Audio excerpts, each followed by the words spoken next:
Walang iwanang samahan. 77 taon ng pagsasama ng Pilipino at ng mga lingkod sa pagpabalita. Una sa radyo, una sa Pilipino. DZRH. Magkabagong bayanihan, serbisyong tapat sa iyo, DZRH. Member KBP, kapisanan ng mga broadcaster ng Pilipinas. MBC Network News, broadcasting nationwide, worldwide, and netwide. From MBC Manila Broadcasting Company in Pasay City, ito ang MBC Network News. Sa headlines ng MBC Network News, presyo ng produktong petrolyo tataas na naman. Estados Unidos, pinagbabayad ni President Duterte kung gustong manatili ang Visiting Forces Agreement sa Pilipinas. Presyo ng ticket sa Miss Universe, umabot na sa 50,000. Sa trending news, lalaki, pinagbabaril ng pulis. Sa good news, pag-aaral sa mga state universities and colleges, libre na simula sa susunod na taon. Sa Alamba News, alamin ano ang kwento ng buhay ni Presidente Duterte at ano ang daang tinahak nito patungong Malacanang. Sa news coverage, electric unicycle na imbento. Balita mula sa Papua New Guinea, niyanig ng magnitude 8 na lindol.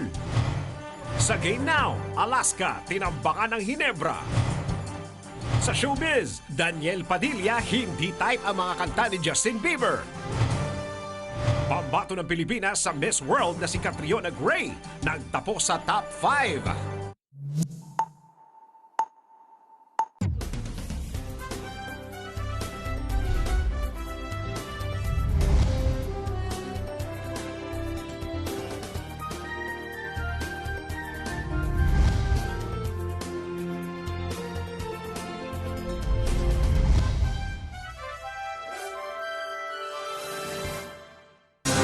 Magandang araw, Luzon, Visayas at Mindanao at sa buong mundo. Samahan po ninyo ako ng kalating oras na balitaan.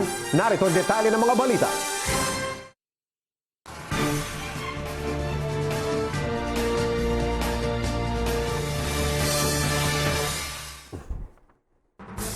Sa ating top story, ito po, isa pang bad news. Nakaambang tumaas ang presyo ng produktong petrolyo. Bukas, ilang araw bago ang Pasko. Kung ano-ano mga kumpanya na magtataas at kung magkano ang taas presyo, alamin natin sa report ni RHO9 sa Nicasulia. Nakaambang muling tumaas ang presyo ng produktong petrolyo bukas. Ito'y batay sa pagtaya ng oil industry source.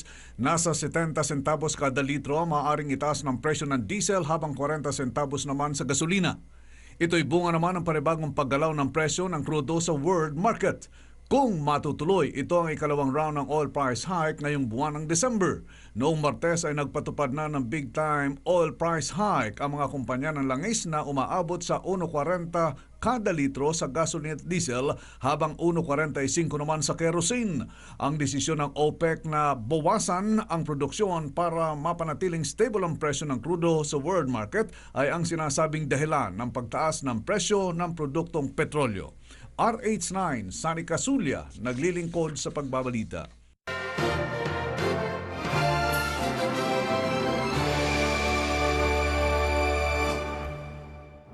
Bukas pa naman niya, kaya magpa-full tank na. Muling nagbanta si Presidente Duterte na kakanselahin ang Visiting Forces Agreement o VFA. Pero kung gusto umano ng Amerika na manatili ang kanilang puwersa sa Pilipinas ay kailangan nilang magbayad. Kung ano ang nag-udyok sa Pangulo na muling bumanat sa Estados Unidos, alamin natin sa report ni RH44 Vien Dacles. Muling nagbanta si Pangulong Digong Duterte na kakansilahin ang Visiting Forces Agreement, ngunit kung gusto ng Amerika na manatili sa bansa ay kailangang magbayad sila. Ang pahayag ay ginawa ng Pangulo makaraang hindi na i-renew ng US Millennium Challenge Corporation ang $434 million development assistance na nakalaan sana para sa mga proyektong pangmahirap. Iginit ni Duterte na ang VFA ay isang executive agreement at hindi isang treaty kaya anytime ay maaari nang mag-alsabalutan at umalis sa bansa ang mga dayuhan. Gayunpaman, dahil pera-pera lang ang sukatan ng Estados Unidos, maaari silang magbayad sa Pilipinas kung gusto nilang ipagpatuloy ang VFA. Kasi sabihin kaagad niya, you know, if we don't stop this practice of extrajudicial killing in our country, who will be forced to cut off the assistance and the aid they are receiving. Ang aid kaagad, sabihin putulin. Taka sinabi ko, putang, sinabi ko sa TV, putang ina kayong lahat. Mga letse kayo. We were under Spain for 400 years and we endured it. We were under you for 50 years, you Americans. You lived out of the fat of the land. You got the best of the roads and everything. And you have the goal to say to me, we will cut your aid. Sabi ko kay Obama, go to hell. Para sa MBC Network News, RH44, Vien Dacles, naglilingkod sa pagbabalita.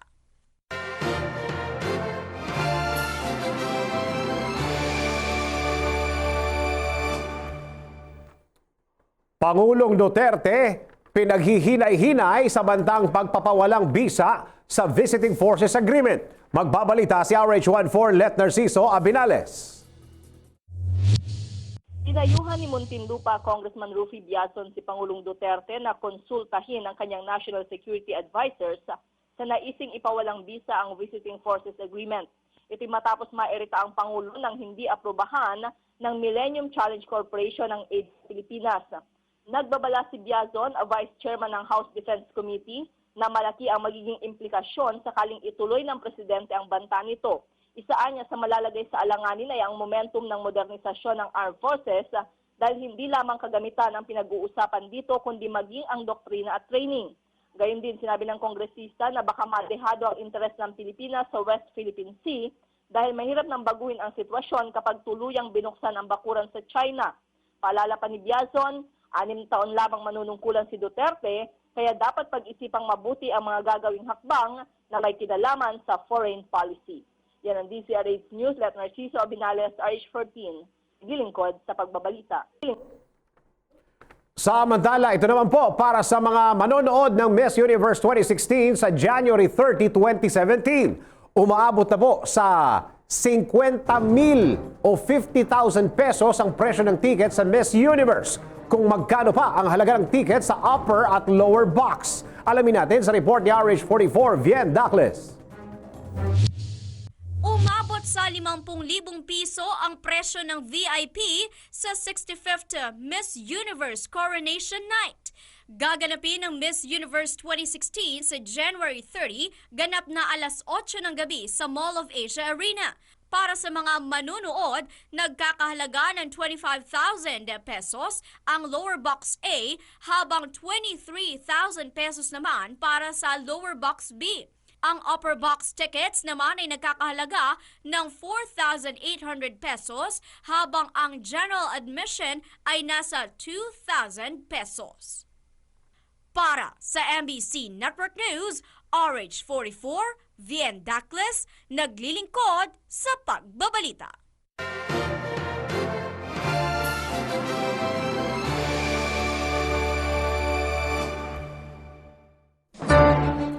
Desidido si Pangulong Duterte na maibalik ang parusang kamatayan sa bansa. Sa katunayan, 5 hanggang 6 na katao umano ang kanyang ipapabitay araw-araw kapag nailusot na sa Kongreso ang death penalty bill. Para sa kabuuang balita, alamin natin sa report ni RH48 Sheila Edubas. Desidido si Pangulong Duterte na maibalik ang parusang kamatayan sa bansa. Nagbanta ang Pangulo na 5 hanggang 6 katao ang kanyang ipabibitay araw-araw sakaling makalusot sa Kongreso ang death penalty bill. Nagbanta pa si Duterte na kung hindi ibabalik ang death penalty ay ibang hirit o hakbang na lamang ang kanyang gagawin. Para sa MBC Network News, RH48 Sheila Edubas, naglilingkod sa pagbabalita.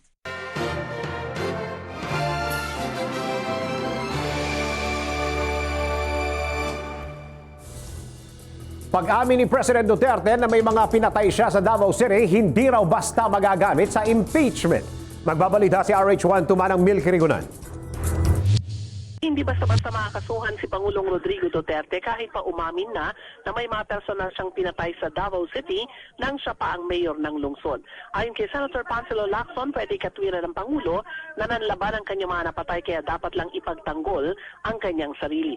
Ayon pa kay Lacson, pwede pa rin itong lusutan ng Pangulo dahil wala naman ay kitang bangkay ng unay kanyang mga pinatay. Para maging krimen, kailangan ay corpus delicti o kitang ebidensya gaya ng bangkay at kung walang bangkay, walang krimen. Hindi naman ni Lacson na hindi maaring laging ganito magsalita ang Pangulo dahil maaring maapektuhan ang tiwala sa kanya ng bayan. Sa ngayon, mataas pa rin ang popularidad ng Pangulo batay sa pinakuling survey ng Social Weather Station pero dapat tignan din na dumarami na umano ang nadidismaya. Yan ang DZRH News, Milky Rigunan, RH12, naglilingkod sa pagbabalita. Sa Mandala, good news naman po ito. Ay, salamat naman. Pababayaran na ng gobyerno ang bill sa ospital at gamot ng mga mahihirap na Pinoy simula sa susunod pong taon. Kung saan kukunin ang pondo para dito, alamin natin sa report ni RH09, Sunny Casulia. Mababayaran na ng gobyerno ang bill sa ospital at gamot ng mga mahihirap na mamamayan simula sa susunod na taon. Ito ang magandang balita ni Health Secretary Pauline Obial. Ayon sa kalihim, dahil sa malaking budget ng DOH sa 2017, magiging sapat na ang kakayahan ng ahensya na sagutin ang paospital at gamot ng mga mahihirap na pasyente. Idinagdag pa ni Obial na ang mga tinutukoy na pasyente sa mga government hospital ay hindi na obligahin pa na magpresenta ng kanilang PhilHealth cards para mabigyan ng naturang assistance. RH9, Sunny Casulia, naglilingkod sa pagbabalita.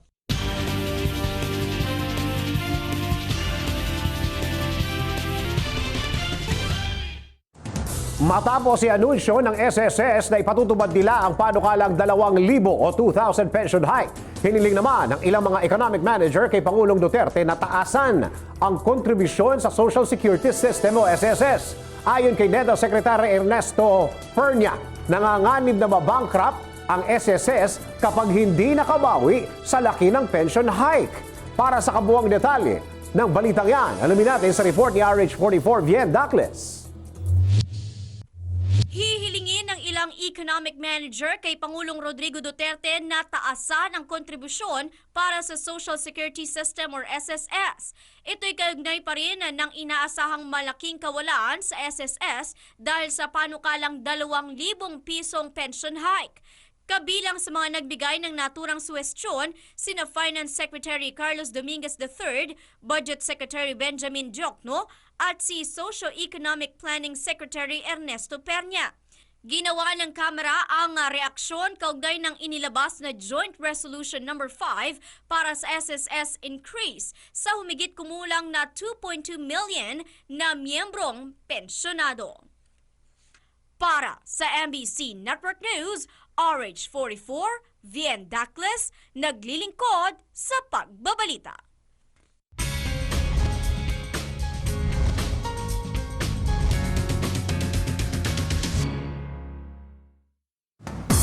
Sa Showbiz Balita, Daniel Padilla, hindi niya type o hindi type ni Daniel Padilla ang mga kanta ni Justin Bieber. Ay, why naman? Alamin natin ang Showbiz Report ni RH43, si Rocky. Hindi kailanman nagustuhan ni Daniel Padilla ang mga kanta ni Justin Bieber. Ayon kay Daniel, hindi naman sa against siya kay Justin, ngunit hindi niya raw talaga type ang mga kanta nito. Sinabi pa ng aktor na may dahilan siya kung bakit hindi niya kailanman nagustuhan ang mga awitin nito. Ano nga ba ang dahilan ni Daniel at ayaw na ayaw niya sa mga awitin ni Justin? Abangan mamayang alas 12 ng tanghali sa aking STL, Showbiz Chismis Live! At yan ang aking balita. Ako naman si RH43 Rocky, ang inyong kaliga sa mundo ng showbiz.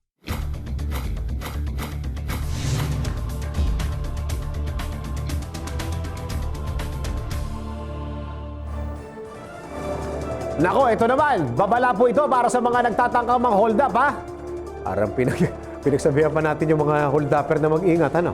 Mag-isip-isip na daw po kayo kung ayaw ninyong magaya sa trending video na ito kung saan pinagbabaril ng pulis ang isa umanong hold-upper. Narito ang report mula kay RH48, Vien Dacles.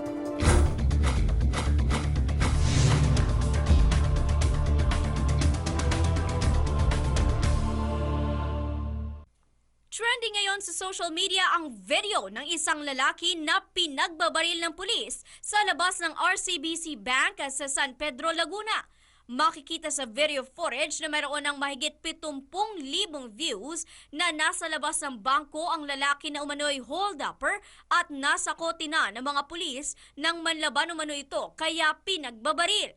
Halos hindi na makapalagan na lalaki sa pulis at kitang-kita rin na umatras pa muna ang pulis bago nito pinagbabaril ang suspect na agad namang binawian ng buhay. Marami namang nakanood ng video ang nagtataka kung bakit hindi agad pinusasan ang lalaki at wala naman umano itong dalang baril o armas. Para sa MBC Network News, RH44, Vien Dacles, naglilingkod sa pagbabalita.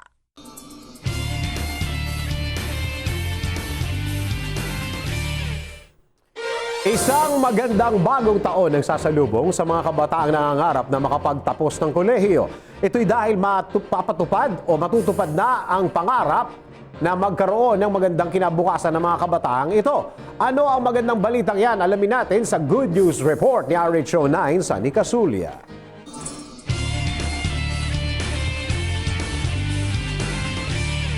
Hindi na magiging hadlang pa ang kahirapan upang makapagtapos sa kolehiyo ang mga kabataang nagnanais na magkaroon ng mas magandang kinabukasan. Ito'y matapos i-anunsyo ng Commission on Higher Education na magiging tuition-free na ang mga state universities at colleges o SUCs simula sa taong 2017.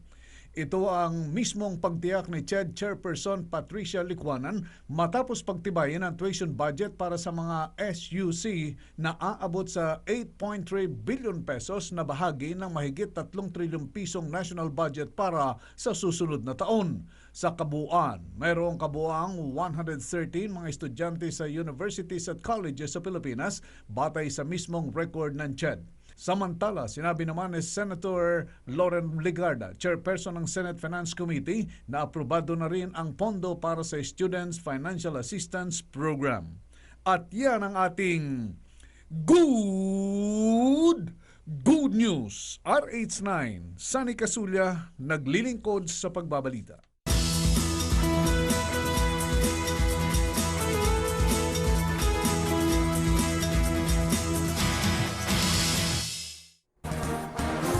Ito naman para sa mga gustong malaman kung ano ang naging buhay ni Pangulong Duterte bago siya maihalal bilang Pangulo ng Pilipinas. Alamin natin sa report ni RH49 Rita Salonga.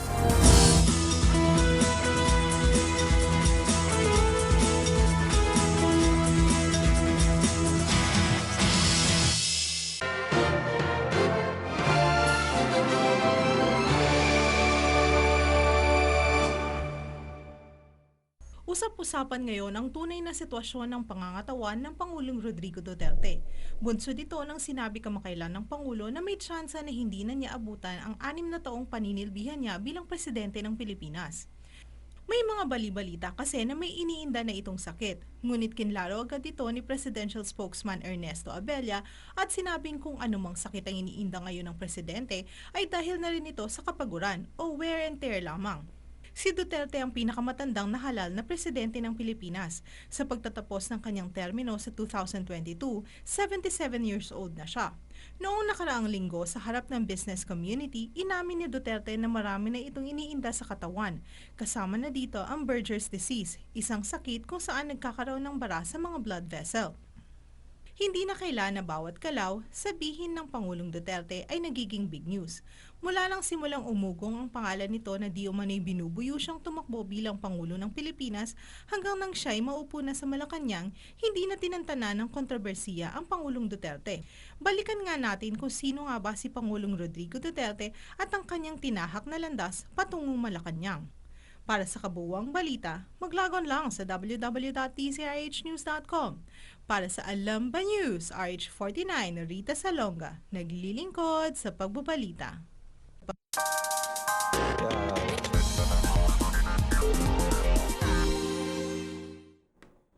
Ito naman para sa mga mahihilig sa extreme activities, naimbento na po ang electric unicycle. Kung paano ito ginagamit o sinasakyan, alamin natin sa report ni RH48 Vien Dacles.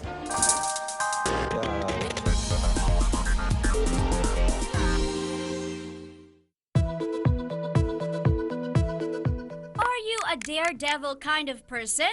This is for you! Ang 1S1 na isang electric unicycle ang siyang nakatakdang pumalit sa mga hoverboard o kaya scooter. Ngunit hindi ito para sa lahat. Para lamang ito sa mga taong malalakas ang loob dahil kailangan dito ng matinding pagbalanse lalo na at iisa lamang ang gulong nito na kailangang i-balance para tumakbo. Mayroon itong magnesium alloy frame, customizable LED lights at pinatatakbo sa pamamagitan ng dalawang 150 watts-hour lithium-ion batteries. Mayroon itong maximum speed na 12.5 miles per hour bagamat kayang kontrolin ng Bluetooth ang bilis ng pagtakbo nito sa pamamagitan ng isang Segway app. Sa mga baguhan, hindi kailangang mga pass dahil mayroon itong tutorial. Kaya't sa loob lamang ng isang oras ay kaya nang matutunan kung paano ito i-operate. Ang 1S1 ay may pagkakahawig sa solo wheel na isa ring self-balancing electric unicycle. Ang charging time nito ay 4 na oras habang 2 oras naman ang Extreme 1S1 model. Nagkakahalaga ito ng $749 na may katumbas na halaga sa piso na 36,701 pesos kung 49 pesos ang palitan ng dolyar sa piso. At yan ang ating news coverage, RH44, Vien Dacles, naglilingkod sa pagbabalita.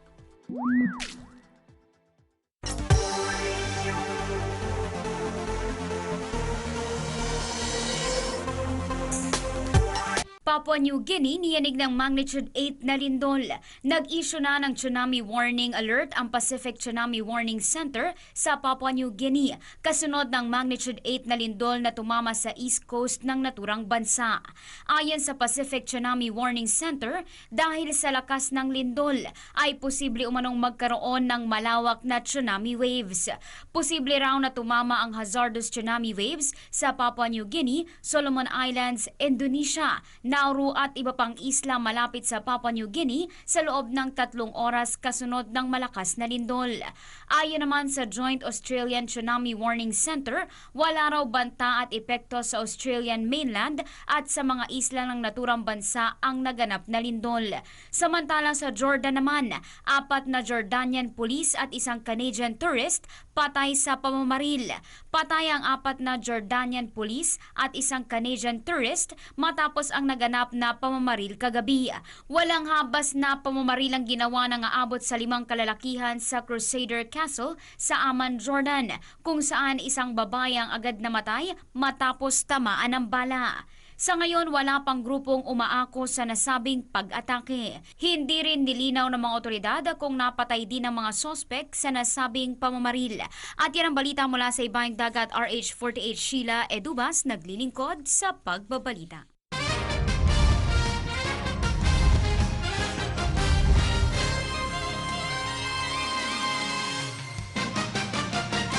Kahit kulang sa tangkad, bumawi naman sa bilis at diksi ang Alaska Aces para tambakan ang Ginebra Gin Kings sa score na 101-86. Sinimulan ni Calvin Abueva ang mabilis na opensa para sa Alaska Aces habang si RJ Hazul naman ang lalong nagpasakit sa ulo sa Ginebra mula sa 3-point line. 12 points at 5 rebounds ang inambag ng The Beast habang 5 3-pointers naman ang naipasok ni Hazul. Hindi na nakaporma ang Ginebra dahil sa bilis ng pagdating ng mga Alaska players tuwing nakakahawak sila ng bola. Kahit sa pag-rebound, hindi tinantanan ng Alaska ang Ginebra at natatapik pa rin ang bola. Samantalang hindi naman nakapalag si LA Tenorio at walang pumasok sa kanyang mga 5 field goal attempts. Umasa naman ang Ginebra sa kanilang Gilas draft rookie na si Kevin Ferrer na gumawa ng team-high 19 points sa larong ito. Dahil sa panalong ito, sumama ang Alaska sa third place traffic jam na may record na 3 wins and 2 losses. Habang bumaba naman sa 2-3 ang Ginebra. At yan ang ating balitang papalakasan para sa Game Now. Ako si Toby Pavon. Hindi sinuwerte ang pambato ng Pilipinas sa Miss World 2016 na makuha ang corona. Ngunit pumasok naman sa top 5 si Catriona Gray sa nasabing beauty pageant na ginanap sa Oxon Hill, Maryland, USA. Marami ang umasa na makukuha ni Catriona ang nasabing corona dahil sa magandang sagot ito sa tanong kung anong qualities dapat ng isang kandidata ang dapat na magsuot ng corona ng Miss World. Kung ano ang sagot ni Catriona, malalaman mamayang alas 12 ng tanghali sa aking STL, Showbiz Chismis Live. At yan aking balita. Ako naman si RH43 Rocky, ang inyong kaliga sa mundo ng showbiz.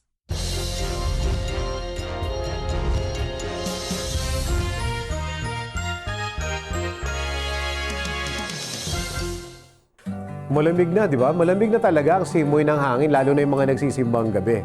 Patuloy na lumalamig ang panahon habang papalapit ang Pasko at Bagong Taon. Ngunit bukod sa malamig na panahon, may aasahan kaya tayong sama ng panahon o bagyo na papasok sa Philippine Area of Responsibility. Alamin natin ang latest weather situation kung uulan nga ba ng Pasko. O sa buong kapuluan, ihatid sa atin yan, Yarasia 44, Bien Dacles. Bien! Thank you, Dennis. Posibleng ulanin ang darating na Christmas Day o araw ng Pasko. Batay sa pagtaya ng Pag-asa, isang low pressure area or LPA ang maaaring mabuo sa bahagi ng Pacific Ocean ngayong linggo at maaaring pumasok sa Philippine Area of Responsibility o PAR sa araw ng Miyerkules o sa Biyernes. Ayon sa Weather Bureau, kung hindi magbabago ang kanilang forecast sa kilos at direksyon ng LPA, posibleng magkaroon ng bagyo sa araw ng Pasko na kung tuluyang magiging bagyo ay tatawagin sa pangalang Nina. Samantala, patuloy na makakaapekto ang northeast monsoon o hanging amihan sa northern at central Luzon dahil dito kaya't asahan na ang may light to moderate rain showers at isolated rain showers sa mga rehiyon ng Bicol, Eastern Visayas, Caraga, Davao at mga lalawigan ng Quezon. Makakaranas naman na may light rains ang rehiyon ng Cordillera, Cagayan Valley at probinsya ng Aurora, habang makulimlim na may isolated rain showers ang mararanasan dito sa Metro Manila, Ilocos Region at sa nalalabing bahagi ng Central Luzon. Isolated rain showers o thunderstorms naman ang aasahan sa nalalabing bahagi ng bansa. Samantala, nagpakita ang araw kaninang 6:15 ng umaga at lulubog naman mamayang 5:30 ng hapon. At para sa ating 5-day weather forecast, narito po ang ating nakalap mula sa MBC Network News Weather Center.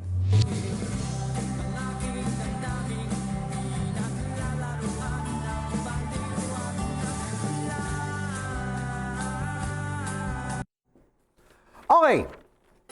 Parang biglang lumungkot Yun. Okay, para sa ating Christmas countdown, ilang araw na lang, Pasko na. 5 days, 12 hours, 28 minutes at 15 seconds. Yan. Sino magki-Christmas party mamayang gabi? Taas ang kamay. Sino magki-Christmas party mamayang gabi? Ang MBC? Secret. Maligayang Pasko po sa lahat po na nakakaramdam na ng Pasko at sa lahat ng mga ninong at ninang magsilabas na kayo. Ayan. Okay. At sumayin nyo na naman ang kalating oras ng ating balitaan, mga impormasyong dapat ninyong malaman saan mang sulok ng mundo. Sa ngalan ng buo ng MBC Network News, ako po ang inyong lingkod sa pagbabalita. Ako po si Dennis Antenor Jr. Bukas po, alas 11 ng umaga, tuloy-tuloy ang ating balitaan dito lamang sa MBC Network News.